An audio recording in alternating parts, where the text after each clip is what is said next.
his face flushing with anger. Why would you suddenly quit? That was $8,000 a month. What are you planning to do now? Just sit around freeloading. The bit of joy I'd felt coming home instantly vanished. Did he really think I left that job just to take it easy? I came back because I wanted to make life easier for them. His words hit me like a slap in the face. But I didn't lash out. I knew he'd been under a lot of pressure these past few years. His wife Nicole came from a family that never thought much of ours. Her mother's a university professor, and her father works in local government. They've always looked down on Ethan's background to them. Their daughter married beneath her. Nicole, following their lead, constantly took jabs at him, calling out his salary, his upbringing, anything she could to chip away at his confidence. Still, I figured once they found out about the inheritance,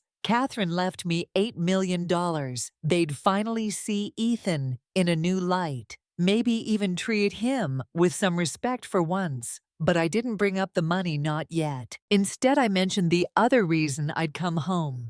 Didn't you say Nicole's planning to get pregnant soon? I thought I'd come back early to help out support her during the pregnancy, help with recovery, afterward, maybe even lend a hand with the baby. Nicole's expression turned cold in an instant. I could have sworn she even scoffed. Postpartum recovery requires professional care, she said flatly. You used to work as a housekeeper. What would you know about that? Her mother, Susan, shot me a dismissive look and chimed in without missing a beat. Taking care of a newborn isn't just diapers and bottles. It's a science.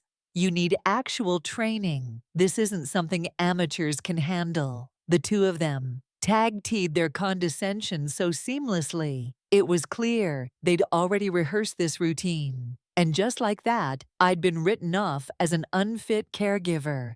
I gave a silent, bitter laugh. Nothing had changed. They still saw me as beneath them. Still, to keep the peace, I forced a smile and said, well, if everything's already arranged, I won't get in the way. I'll leave the baby care to you. Susan rolled her eyes, like that was the only sensible thing I'd said all evening. Fine, she replied. But you'll cover the cost of the nanny and the baby nurse. I'll handle the hiring and coordination. That one line left me speechless, a tight knot forming in my chest. My son Ethan jumped right in, picking up where Susan left off without missing a beat. Exactly. Mom, you never should have quit that job.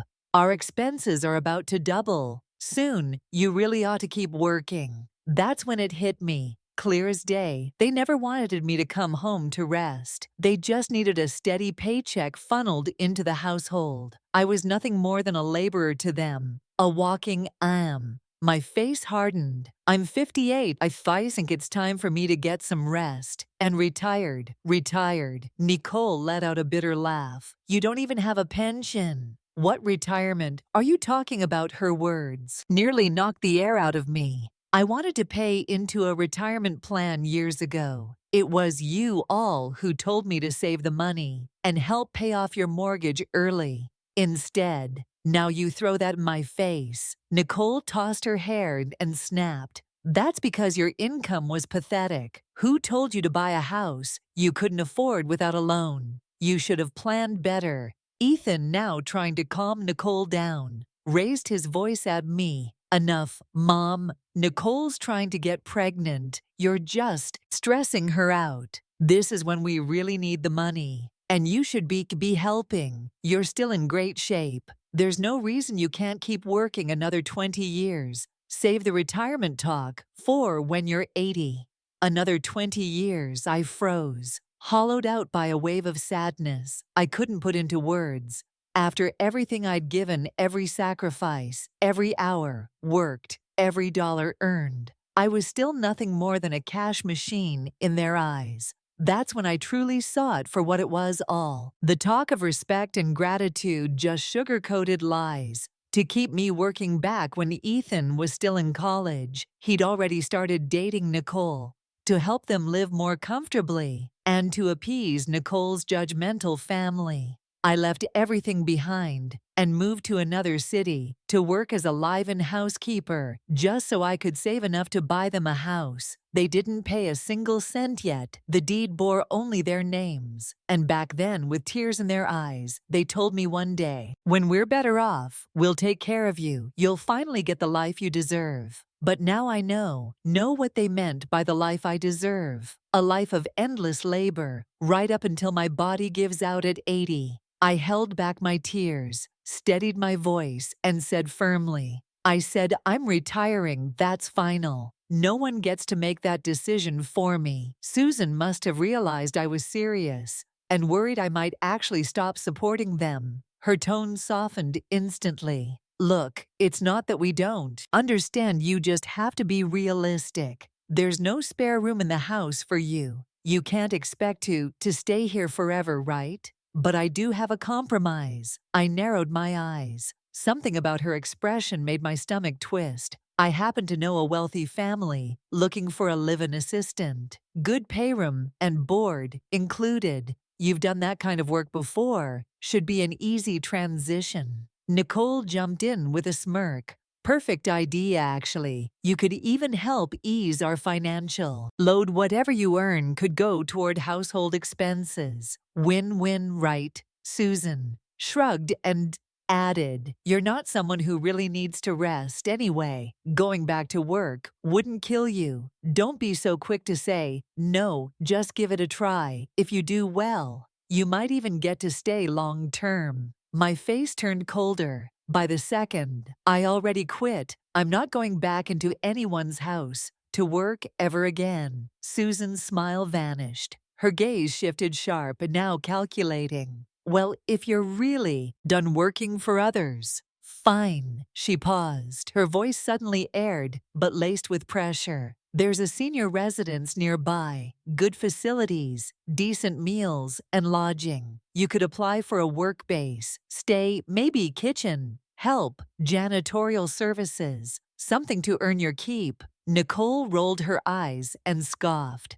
"Now that's more reasonable. You can't just live in a hotel and expect us to foot the bill, at least in assisted living. You'd be pulling your own weight. Stop expecting us to carry you." Rage simmered in my chest, but I forced myself to stay composed. I turned to Ethan. "You really think it's acceptable to send your own mother off to scrub floors in a retirement facility just to keep herself fed?" His eyes darted away, but he tried to keep up. His rational act. "Mom, be realistic. You've always said you wanted to be independent. Isn't this the most dignified way to do that? You support yourself, and we don't owe each other anything. And besides," he added, pulling out his phone, "there's an open spot available right now. I already called earlier to check you could move in as soon as today." Then right in front of me, he started dialing the number again. I could hardly believe what I was witnessing.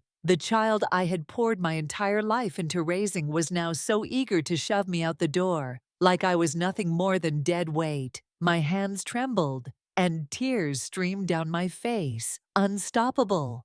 "Ethan, I gave everything I had to raise you. I drained my savings to buy you a home, and now at this moment, all you see me as is a burden you can't wait to get rid of. Is this how you repay your mother?" For a brief second, guilt flickered in his eyes, but it was quickly swallowed by rage. He kicked over my suitcase, sending it crashing to the floor. "You think you suffered? That was your choice. If you hadn't divorced my dad, we wouldn't have ended up broke. I could have grown up rich, and you ruined that. Let me tell you something, Margaret. You owe me for the rest of your life." I stood there in stunned silence, staring into his bloodshot eyes, as a dull, unrelenting pain tore through my chest like a blunt knife, twisting slowly, slicing into everything I had left. "You had no idea. The only reason I divorced his father was for him. If I hadn't walked away from that marriage, his so-called wealthy father never would have claimed him as his son. In fact, he might have been dumped into foster care, treated like a stray dog. No one wanted every sacrifice I made, every choice. Every tear was for him to have a chance at a whole life. But now here he was biting back like a cornered animal, blaming me for destroying the very future I tried so hard to protect. I pressed a hand to my chest, trying to steady the storm inside me. But the ache only deepened. All those years of devotion, of sacrifice, of love, suddenly felt like the cruelest joke life could have played on me. Ethan wasn't my biological child. He was adopted the first time I saw him. I was volunteering at the city's child welfare center. He was barely a year old. Then, frail as a kitten, lips tinged with blue, his tiny body drained of all life. The director told me Ethan had been born with a severe congenital heart defect. His birth parents had abandoned him in a dumpster.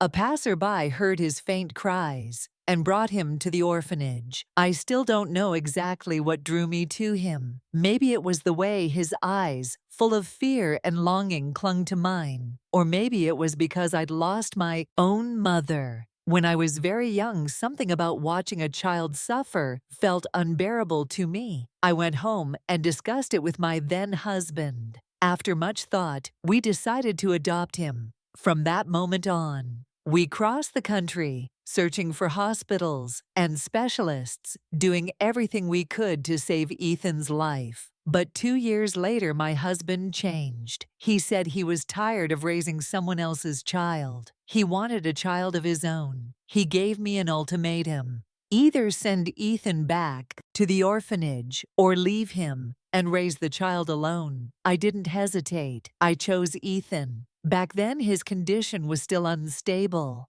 I was terrified that going back to the orphanage would mean delayed treatment or, worse, the end of his life. So I worked double shifts, sometimes 3 jobs at once. At night, I'd sit at the kitchen table, eyes burning, making handmade crafts just to scrape together extra income.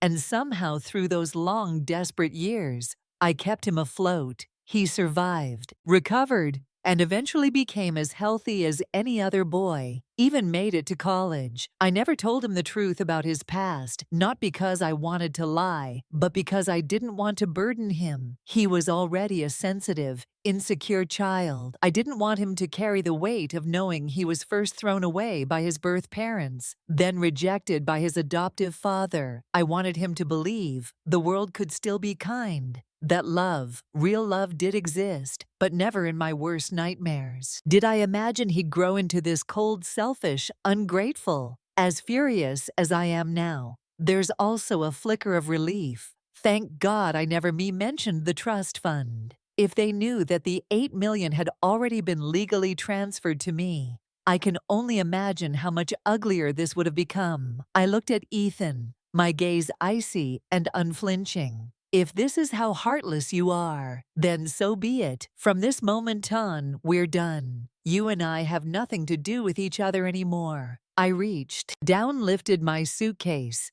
and turned to leave, but Susan suddenly grabbed my arm. What are you saying? Finn is your son. You're supposed to be responsible for his future. You can't just pack up and walk away like this. Nicole stepped in, echoing her mother's outrage. Yeah, what kind of mother does that? You raised him, and now you want to wash your hands of it. That's unbelievably irresponsible. I let out a cold laugh. You're a college professor, an educated woman, and this is the argument you're making too legally. A parent is only obligated to care for a child until they turn 18. Me, I've supported Ethan all the way into his third. What more does he expect? Ethan's face twisted, his voice rising in fury. That's not parenting. That's you making bad choices and trying to pay off your guilt. Every miserable thing in my life is because of you. You owe me for life. Then he shouted, voice dripping with venom. Did you ask for my permission? When you decided to bring me into this world, I almost laughed out loud. At the sheer madness of it, he sounded completely deranged.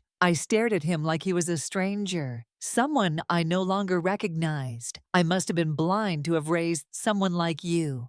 And if you've got such deep, twisted philosophical questions, maybe you should ask your birth mother, the one who left you in a dumpster. I didn't know if he even processed what I just said. He froze for a beat, confused, but the fury still clung to his face. It didn't matter whether he understood or not, no longer concerned me. I shook off Susan's grip and walked out the door without looking back. Almost immediately, I heard angry shouts behind me. "Oh yeah. Disowning your own son. You're not even human. Don't get too proud, Margaret. When you're old, sick, and no one wants to take care of you. Let's see how far that independence gets you. No one's going to hire a woman your age when you hit rock bottom. Don't come crawling back to us." I paused, turned around slowly, and looked at them with cool detachment. "You should be more worried about yourselves," I said calmly. "Don't forget the house you're living in. That house you treat like your birthright was bought with every penny I scraped together over the years. If I ever decide to take it back, don't be so sure you'll still have a place to live." Nicole stormed to the doorway, pointing a finger at my face, seething with rage. "Don't you dare touch this house. It's registered in my and Ethan's names. It's legally ours. You have no claim." The more she shouted, the steadier I felt. "Fine," I said, my voice unwavering. "Then hear this. I don't care if I have to spend the price of 2 houses. I will not let this house stay in the hands of a bunch of ungrateful leeches." Nicole's eyes widened in disbelief. Then she burst out laughing, her voice mocking. "You've lost your mind.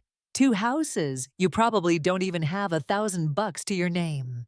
This house is ours. It's our marital property. You're just some washed-up maid trying to bite off more than you can chew. Get lost. People like you deserve to rot on the street."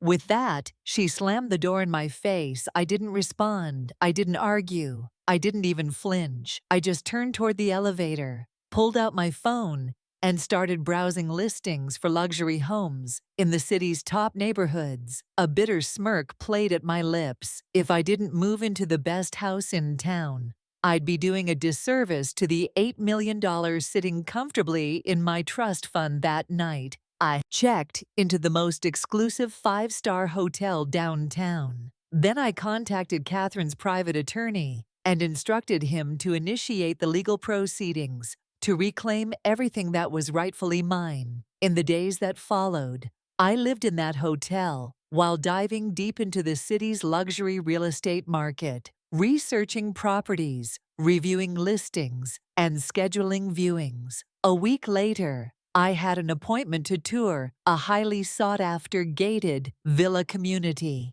It was the most prestigious development in town. What I didn't expect was the sales agent assigned to show me the property was none other than Susan's niece, Chloe. The luxury real estate showroom was bustling with people. Despite the starting price of these villas being well over $1 million, the project's exclusivity had drawn a steady stream of prospective buyers. I had just stepped into the grand lobby when a young woman with long hair and a fresh, eager smile approached me. "Good afternoon, ma'am. Would you like me to walk you through the project details?" "Yes, please. Could you start by showing me the model homes?" I followed her toward the display area, but we hadn't made it more than a few steps when a sharp voice rang out across the room. "Who's handling client screening today? Do we just let anyone walk in now?" I looked up. There she was, Chloe, Susan's niece, Nicole's cousin. We'd only met a few times,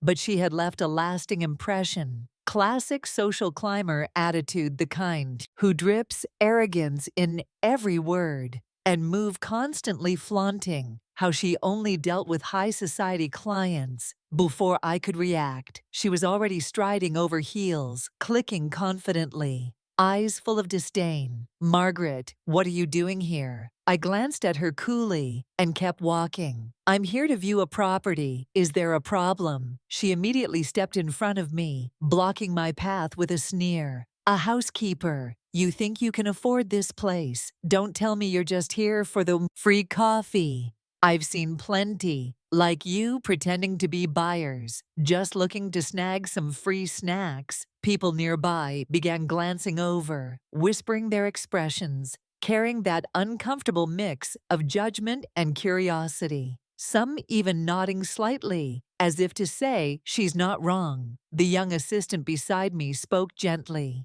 trying to diffuse the situation. Chloe, I'm not busy right now. I can show this lady around. But Chloe shoved her aside, without hesitation, eyes burning with contempt. And, who do you think you are, lecturing me on how to do my job? The girl shrank back intimidated. Then Chloe turned and waved over two security guards. You two escort this visitor out of here, now. The showroom fell silent. All eyes were on us. I raised my hand calmly, stopping the guards before they could approach. I came here to view a property. On what grounds are you kicking me out? Where's your manager?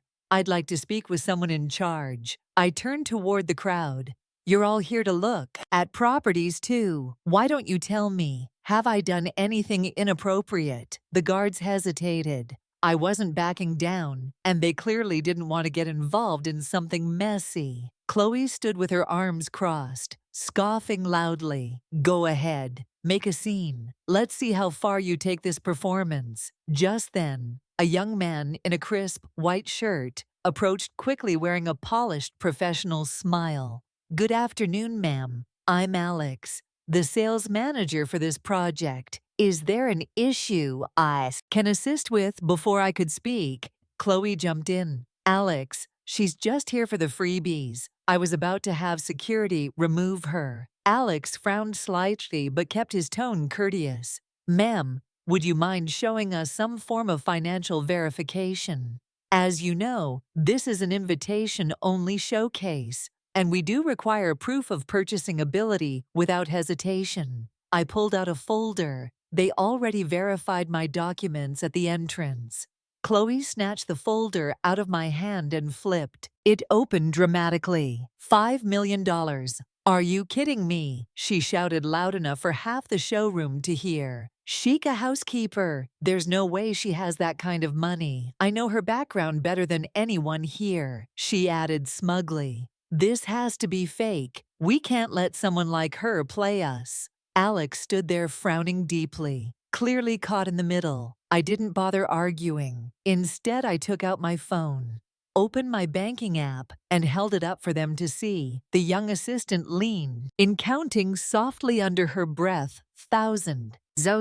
Oh my God, over 8 million gasps rippled through the crowd. People's eyes widened, no longer judging, now stunned, curious, even slightly in awe. Someone near me whispered, Damn, she's got serious money. Chloe's face drained of color, cycling rapidly from red to pale green to ghost white. She looked like she wanted to vanish into the floor. But Chloe still wouldn't give up. She kept pushing her voice, sharp and stubborn. STN Alex, that banking app on her phone has to be fake. There's no way she has that kind of money. Alex's face darkened, his brow furrowing deeply. Chloe, that's enough. Then he turned to me with a composed, respectful tone. Ma'am, I truly apologize. This has clearly been a mistake on our part, and we'll handle it appropriately. I'll assign our most experienced client manager to assist you right away.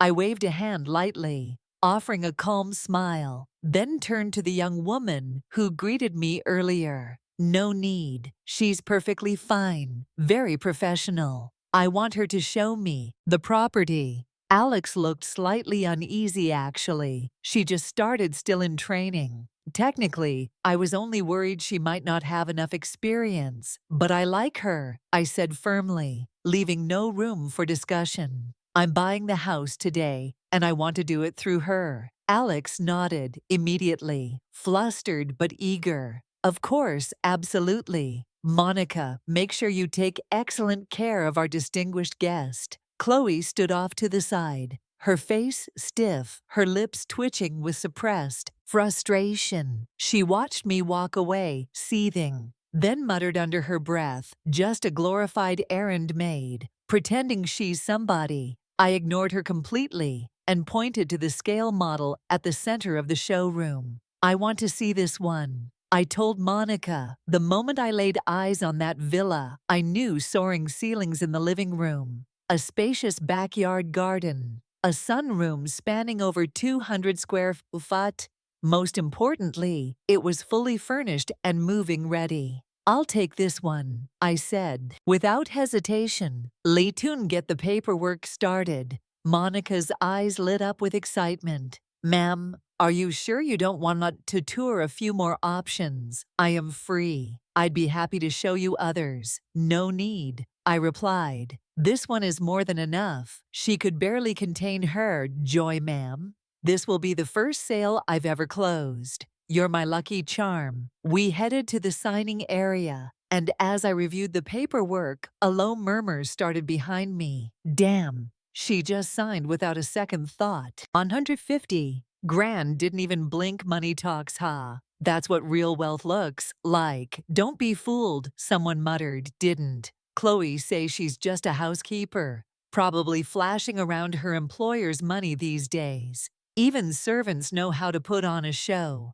But she's just parading around with someone else's credit. Seriously, what kind of employer would trust a maid with that kind of cash? Millions. Then Chloe's voice cut through the whispers, laced with that gossipy venom she wore so well. Oh, you have no idea she's not your average housekeeper. No. Then what is she? She's one of those living assistants for wealthy old men. You know, not just dusting and mopping. If you catch my drift, no way at her age. That's just shameless Yugi. Some people will sell anything for money. If her family knew, wouldn't they be humiliated? I sat down the contract and turned toward Monica. Monica, I said with a steady smile, could you please get Alex for me again? I'd like to purchase another property. The room went completely silent. It was as if the air itself froze. Monica's eyes widened, her voice trembling with disbelief. Ma'am,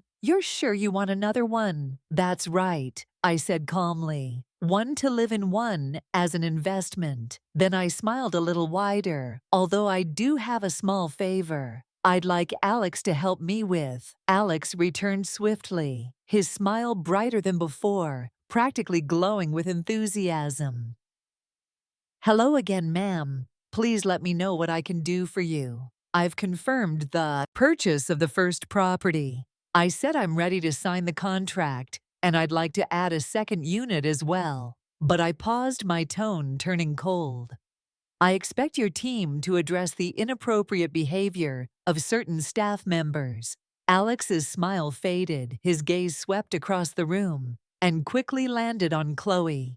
Chloe, he said sharply, are you causing trouble again? Apologize to the client. Now Chloe lifted her chin defiantly, refusing to back down. Why should I apologize? I only told the truth. She used to be a housekeeper, one of those living types who caters only to rich old men. And don't look at me like that. Her son said it himself. I slowly lifted my head, eyes narrowing as I stared directly at her. You're saying my son told you that? Then let me tell you something in return. He also once said that your little portfolio of closed deals didn't come from your so-called skills, but from the nights you spent in bed with your clients. Is that true?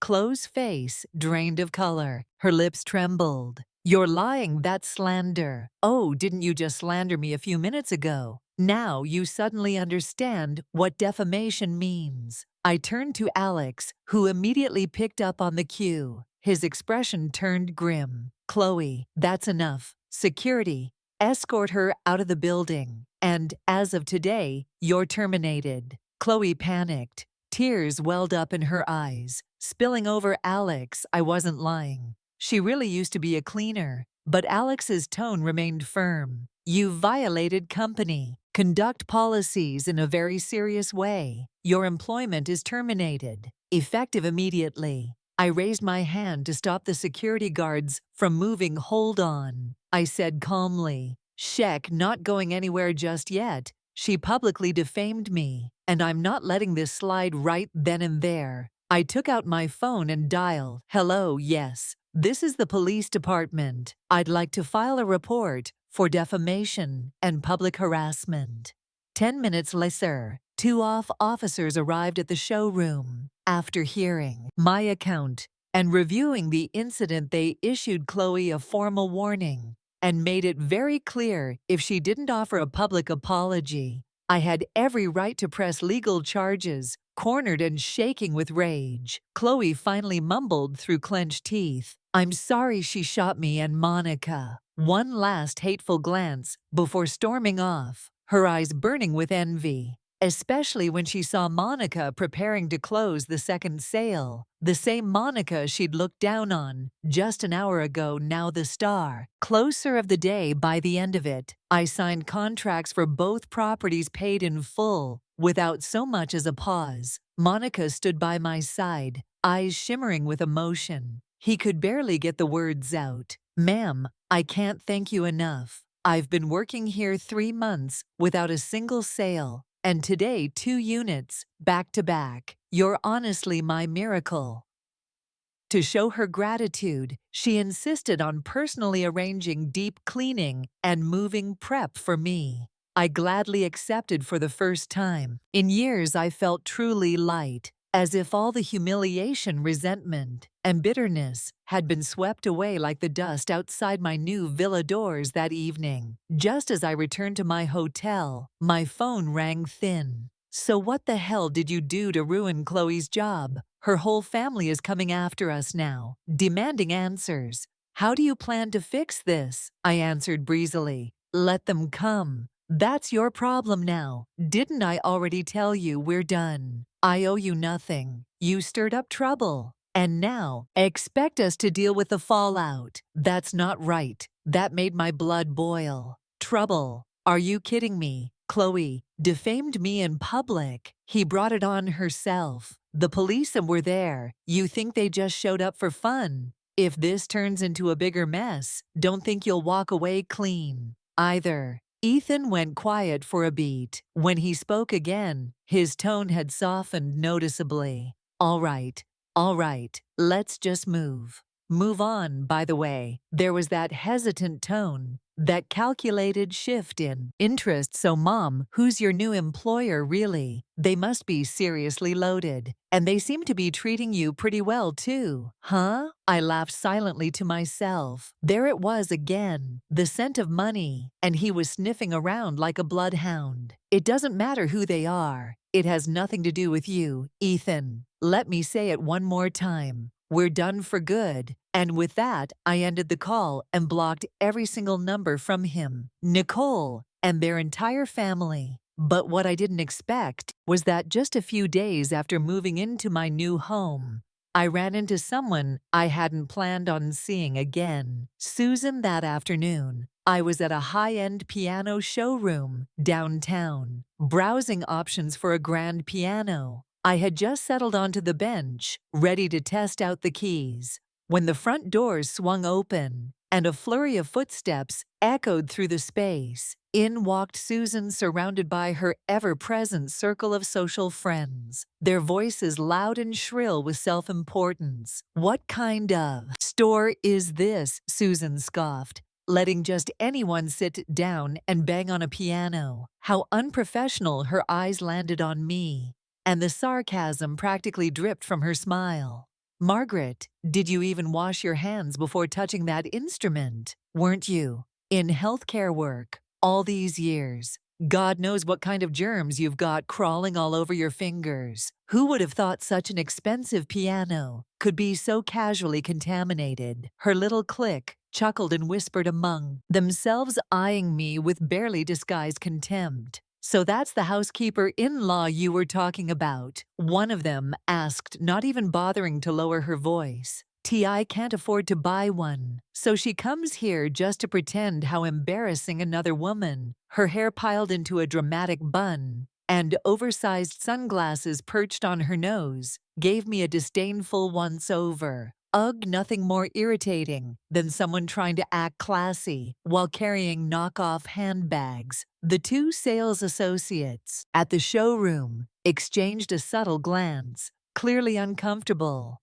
One of them approached me and offered a warm professional smile. "Please feel free to continue trying the piano." "Ma'am?" "That's exactly what they're here for. No purchase required." I nodded politely, then turned back to the sheet music and prepared to play, trying to ease the growing tension in the room. The other sales rep approached Susan and her group. "Ladies, welcome. Is there a particular model you'd like to see? I'd be happy to walk you through our selection." Susan shot me a glance full of frost, then replied sharply, "We were going to take a look, but now I'm not so sure. Clearly, this store doesn't care about its instruments or its clients."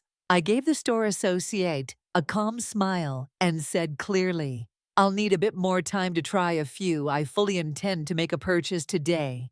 The woman with the buns scoffed and dropped into a nearby soft arms crossed. "Sure you do. I'll just sit right here and watch how you talk your way out of this. Can't wait to see how you slither off without buying anything." Susan tugged her friend's arm. "Come on, let's go somewhere else. Just being near people like this puts me in a bad mood, but I knew better." Susan had already heard from Chloe that I'd bought 2 villas. She was clearly unsure whether to believe it and afraid I might prove her wrong again, but her friend wasn't so easily swayed. "I'm staying right here," the bun-haired woman said with a smirk. "I won't sleep tonight if I don't see this woman fall flat on her face." Her words seemed to rally the rest of the group. They all stayed waiting for what they assumed would be an entertaining disaster. I chose one of my favorite pieces and let my fingers fall gently on the keys. The notes floated into the room, soft and steady,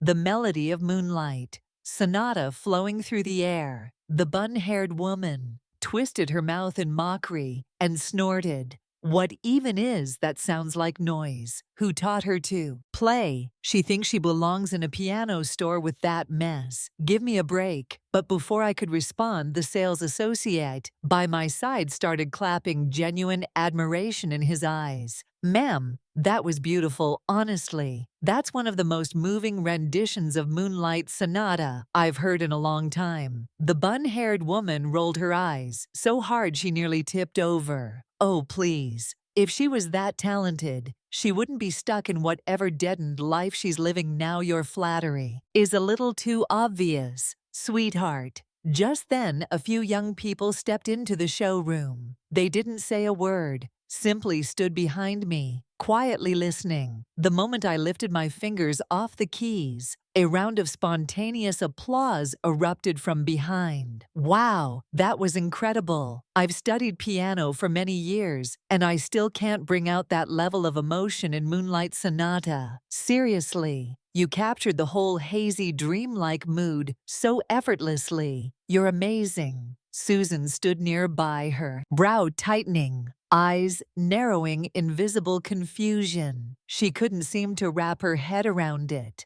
How could someone she'd always looked down on play with such grace, such skill? Truth was, I owed this moment of piece of music to my late employer. She came from a prestigious family, the most elegant, sincere woman I've ever met. She never once looked down on me. In fact, she treated me more like a younger sister than an employee. Whenever she had free time, she invited me to join her in learning music, painting, literature, and I never brushed it off. I studied with dedication, deeply grateful for her generosity and patience. Over the years, she didn't just change my lifestyle. He transformed my entire spirit. I continued playing, letting the keys carry my thoughts, while the bun-haired woman's face soured under the growing stream of praise. She lowered her head, clearly unsettled. Then, in one last desperate attempt to say, "Face," she snapped her head up.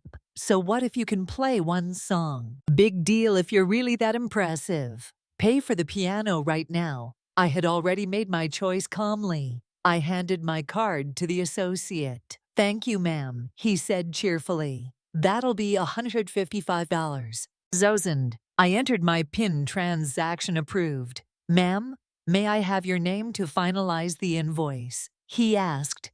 Of course I said, and wrote it down. "Margaret Turner." The bun-haired woman blanched, her head jerked toward Susan in disbelief. You said she worked for someone else, that the villas she bought weren't even hers. Susan's face shifted. She walked over her expression, caught between disbelief and something far more tangled. You bought this piano yourself, and those 2 villas, those were yours, too. I smiled. The invoices and contracts have my name on them. If they're not mine, then whose would they be? Yours? Her face twisted in instantly, a storm of shock, envy, suspicion, and bitter regret flickering across it. Margaret, you were just a housekeeper. Where did all that money come from? Every dollar I spend was earned legally and rightfully. My voice was sharp, cold. Susan scoffed. Oh, please, you must have done something shady to get it. The bun-haired woman chimed in immediately. Yeah, maybe. She's a scammer. That's how people make fast money these days. No sooner had those words left her mouth than another woman, who'd been quiet all this time, suddenly snapped, What scammer? Don't even joke about that. She fumbled for her phone, her hands shaking. Hello, 911. I need the police. There's a con artist here. Before anyone could react, she hung up and stormed toward me, trying to grab my clothes. In a fit of rage, the store staff rushed to hold her back. She was crying, shouting completely, hysterical. And finally, I understood the reason behind her outbee.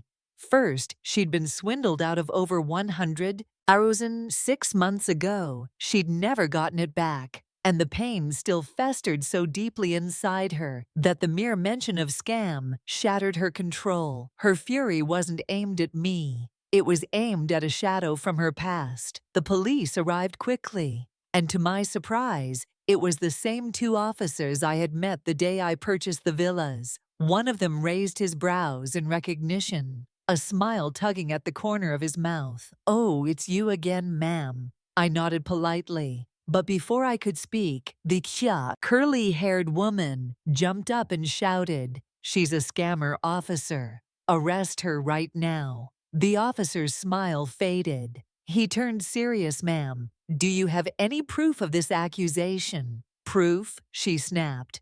Of course not. I'm just providing a tip. You should investigate her yourselves. I mean, come on. How could a housemaid afford villas in Grand Payos? Does that sound normal to you? The officer sighed, spreading his hands. Maybe she won the lottery. It happens.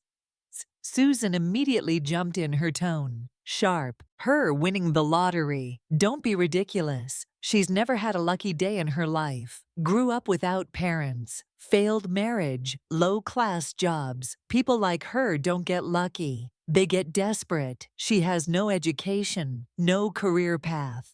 What else could she have done besides some shady business to get that kind of money? The officers expressed, hardened. Ma'am, I advise you to watch your words. Accusations without evidence fall under defamation and personal attacks. We can open a case if needed. Susan's face paled. She clammed up instantly. A swirl of emotion stirred inside me. Frustration, pain, anger, but mostly clarity. Life hadn't been easy. I'd grown up alone after the divorce. I bent over backwards to support a son who never appreciated a thing I did, and now the very people who'd once enjoyed my sacrifices were using my lowest points as ammunition to attack me. If I had a nemesis in life, it was Susan, her daughter, Nicole, and Ethan. They weren't just ungrateful. They were the real curses in my story. But now I finally saw them for who they truly were. I pulled out my phone, opened my banking app, and without a word, turned the screen towards Susan, holding it up so she and everyone else could see. You don't want to see me happy. Tough luck. Looks like heaven had other plans. See the over 8 million, all legal, all mine. No dirty secrets, no tricks, just blessings. You'll never understand if that makes you sick. Well, I hope it ruins your appetite. You want to accuse me of sleeping my way to the top. Go ahead, sue me, I'll be waiting. Susan's water cup slipped from her hand and crashed to the floor with a loud clang. I could almost hear the crack of her pride, shattering 8 million. How the hell do you have that kind of money? Her voice shook, panic breaking through her disbelief. Then her expression twisted almost like something had just clicked. Oh, now I get it. That's why you cut ties with your son. You got rich and dumped him like trash. How heartless, Margaret. You're unbelievable. I turned to her, my tone sharp, unwavering. Don't twist the story, Susan. I was ready to leave every cent to your daughter and my son. That was my plan. But then you two decided I was a burden. The minute I quit my job, you pushed me out of the house like garbage. You think I forgot that house you're living in. Every dollar that bought it came from me. And not only did you kick me out, you wanted me to scrub floors at a second-rate nursing home just to keep earning for your family. You even suggested I go work for some old rich man as his living servant. God knows what kind of services you had in mind. Tell me, Susan, do you even have a shred of decency left in you? I could have given your whole family a life of luxury. But no, not a chance. You ruined it yourselves. I turned to the growing crowd of onlookers. Tell me, doesn't this pack of ingrates deserve everything they've lost? The crowd's energy shifted, their eyes, once filled with gossip, now brimmed with judgment, aimed squarely at Susan and her friends. Susan's face burned red, like a con artist caught mid-scheme. You're lying. We never said you should go work for some old man. Oh, I said calmly. Should I play the recording for everyone here? Let them hear your exact words. Her face went pale,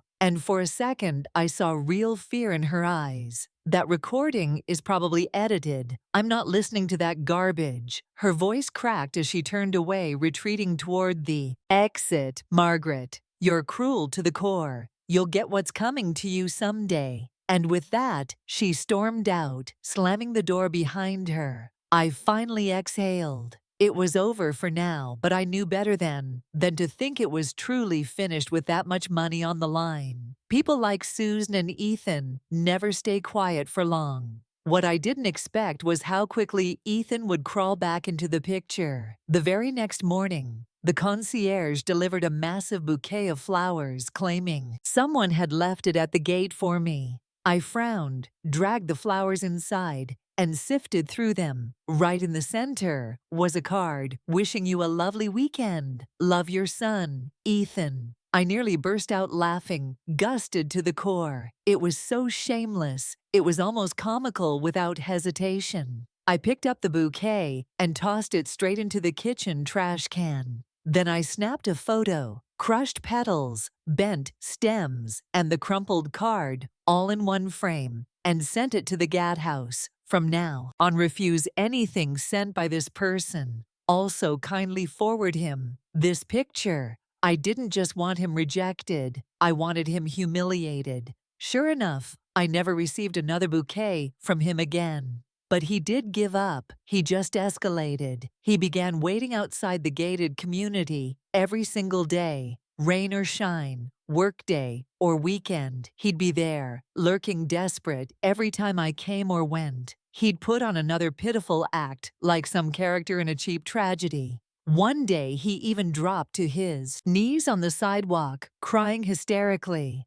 Mom, please don't be angry anymore. Come home. I was wrong, Mom. No matter what, I'm still your son. How can you be this cold to me? I didn't even bother looking at him. His theatrics only made my skin crawl. Eventually, I got so sick of the scene that I hired a full-time driver every day. I sat in the back with the windows up, gliding past the front gate, straight into my villa's garage. No eye contact, no conversation, no chance for him to reach me. Ethan kept it up for 2 full weeks, but once it was clear I wasn't budging, he finally gave up.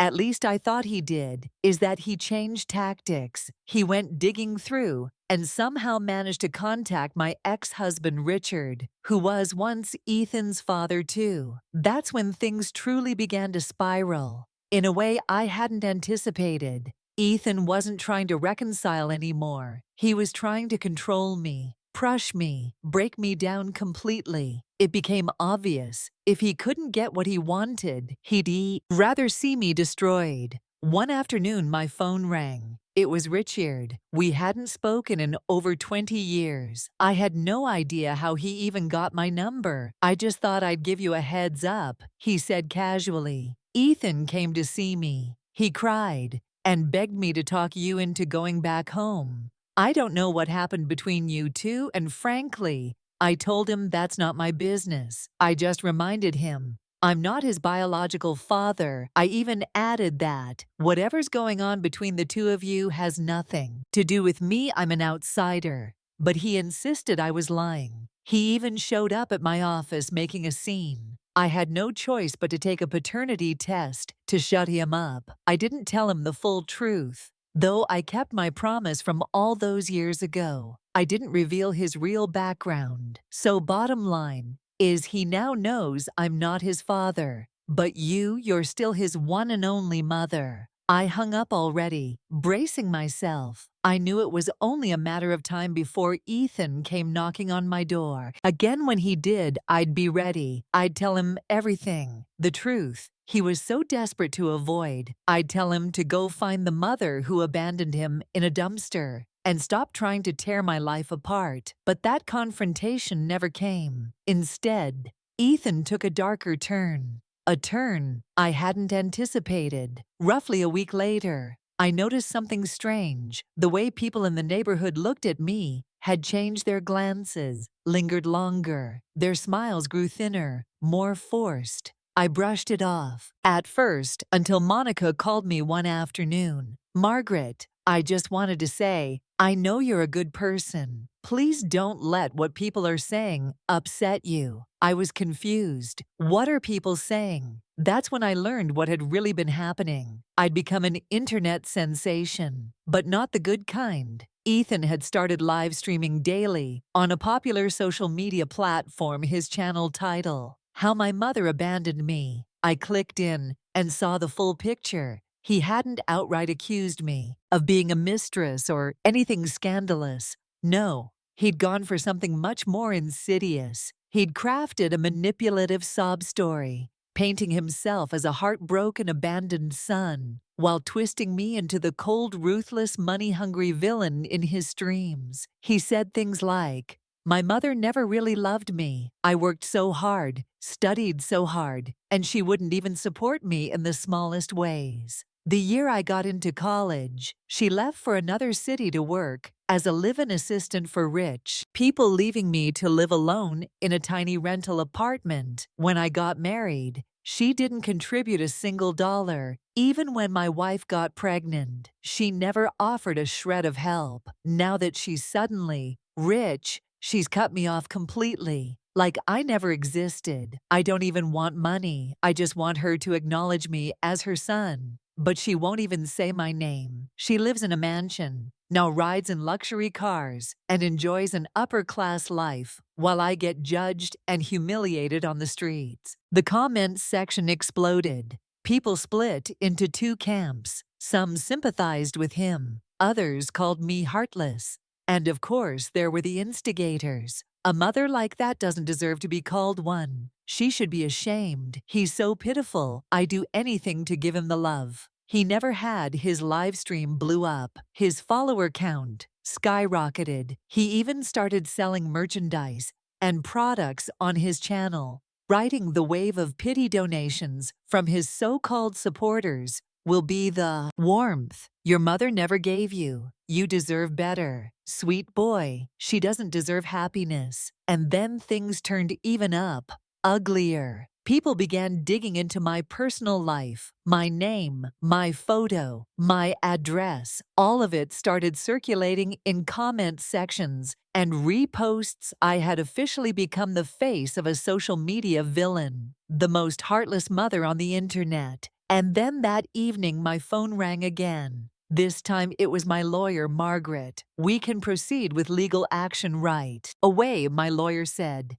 We can file for removal of defamatory content, demand a public apology, and pursue compensation for damages. I paused for a few seconds, then smiled calmly. No rush, let him perform a little longer. I plan to take this into my own hands first. That same night, I registered my own account on StreamNet and launched my own live channel. I titled it, "So This is the Mom Who Abandoned Ethan First." I dropped into Ethan's stream and sent several thousand in donations, instantly grabbing attention and spiking the live chat feed. Then I sent a message across the screen for everyone to see. "Hi everyone, I'm the heartless mother Ethan's been talking about. He's been crying for weeks, saying I cut off his financial support. Come over to my channel. I'll show you the truth tonight. I'm giving away $100,000 in cash prizes. Join if you want. First come, first served."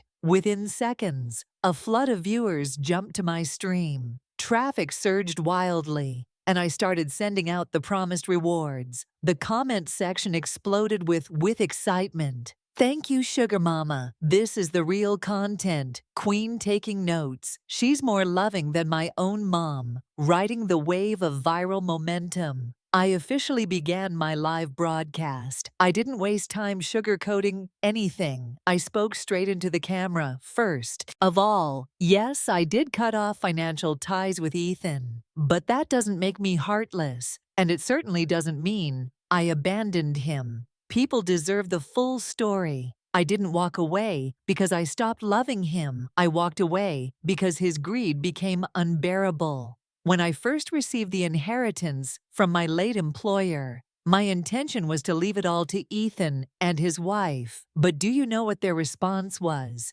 Instead of gratitude, they accused me of wanting to freeload and teamed up to throw me out of the house. They even suggested I move in with a random elderly man as his living assistant, because in their minds, my only value was continuing to work and funnel money into their household to them. I wasn't a mother, I was a bank account. As I spoke, I displayed a scan of the trust documents from my former employer, a legally notarized statement showing I'd inherited approximately more than $8 million in assets. The money I have came from a legitimate trust left to me by a woman who treated me like family. She had no children of her own and made me her sole beneficiary. The comments blew up again.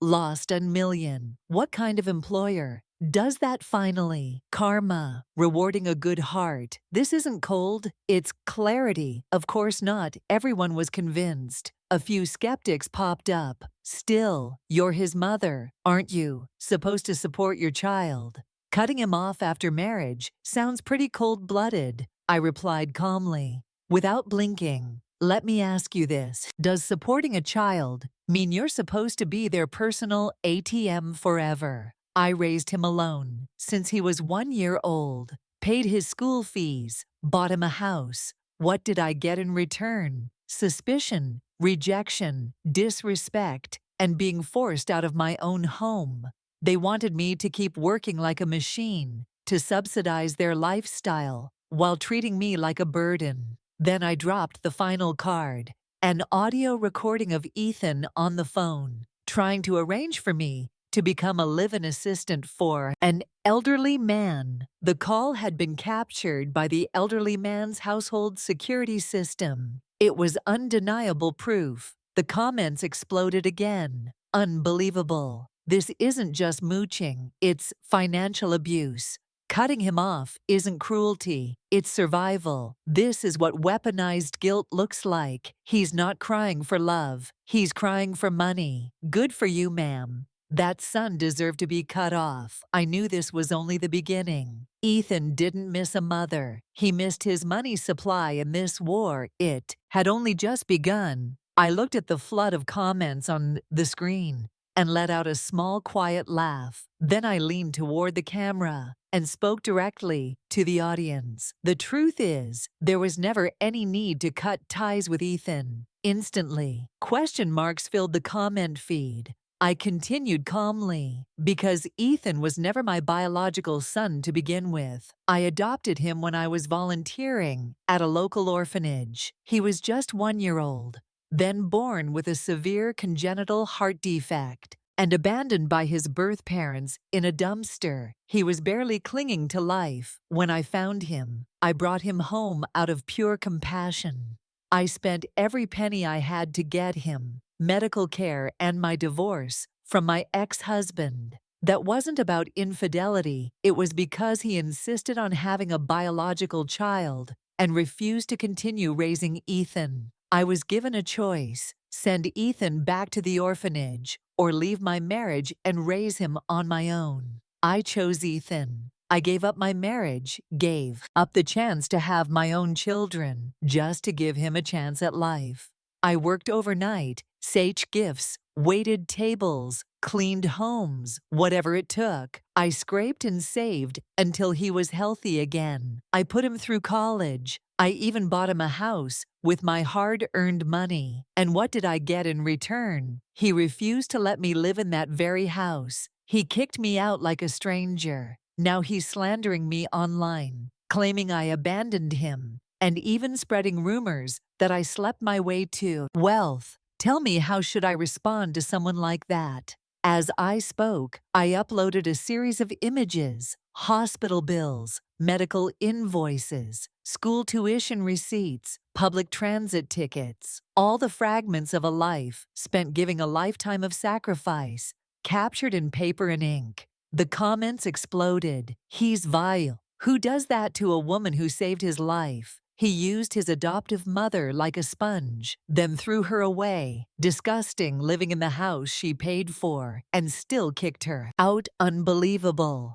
God gave him life. She gave him everything else, and he turned around and stabbed her in the back. The backlash was immediate. Viewers rushed back into Ethan's stream and began flooding his comment section with outrage. How could we ever support someone like you? Shame on you. You played the victim while bleeding your mother dry. You're the heartless one, not her. Ethan's face turned visibly pale on camera. Why are you all believing her? He shouted. She lying. If I wasn't her real son, why did she do all that for me? She's manipulating you. No one would go that far for a child that isn't theirs. Back on my stream. More.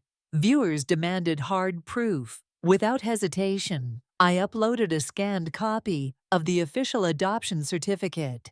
This is the government-issued record, verified, public, and authentic. The comment section erupted once again. That's it. End of discussion. She's telling the truth. This isn't just betrayal, it's moral bankruptcy. He used her love, her money, her life, and still tried to destroy her. Report him. He doesn't deserve a platform. And just when I thought it couldn't get worse, Ethan doubled down. So what if I wasn't her real kid? She didn't have to save me. I never asked her to. Maybe if she hadn't taken me in, I would have been adopted by a real family. She ruined my life. She never should have interfered with my fate. That was the final straw. The internet exploded. You're mad. She saved you. That's the most disgusting thing I've ever heard. Let the whole world see this monster's true face. Report him now in less than a day.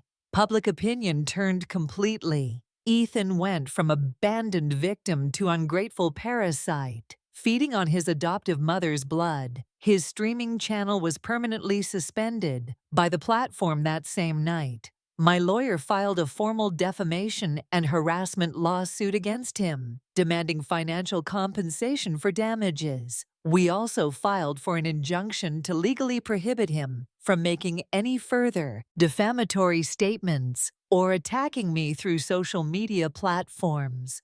Eventually, the court ruled in our favor. Ethan was found guilty of violating cyber safety and defamation laws. He was ordered to pay damages and cover all legal fees. His streaming privileges were revoked. His social media accounts permanently banned me. I was finally completely free. There was no longer any trace of Ethan in my life, and there never would be again. Another 6 months passed, and I finally reclaimed the house that had once been mine. Through a meticulous legal process, my attorney team successfully reversed the property ownership. The day everything was finalized, I stood in the living room, staring at the familiar curtains, watching sunlight spill across the hardwood floor. For the first time in years, I felt truly light, like I'd finally exhaled after holding my breath for decades. A few days later, Susan's daughter, Ethan's wife, filed for divorce. She signed the papers in her lawyer's office with complete composure,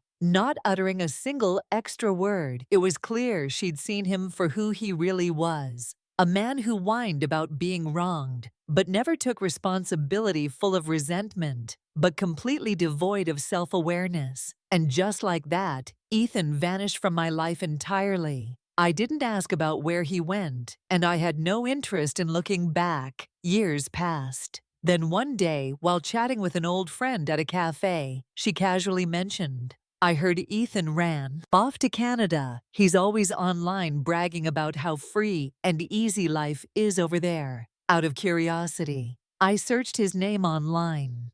What I found was haunting. The video footage showed him disheveled and hunched beside a trash bin on a street corner, gnawing on a piece of moldy bread with vacant, unfocused eyes. Sometimes he'd break into a manic smile. Other times, he'd burst into uncontrollable sobs that tore through his whole body. He'd lost his mind. The same man who once stood in front of a camera, painting me as a villain, fishing for sympathy, selling sorrow for attention, had become exactly what he deserved to be. A ghost on the margins of real life. But I didn't feel satisfaction. I didn't feel anger anymore either. He had simply become the sum of his own choices. No amount of followers could save him. No amount of lies could keep his story standing. He lost the sympathy he'd stolen. He ruined the integrity he never valued. And eventually, life did what it always does. It caught up.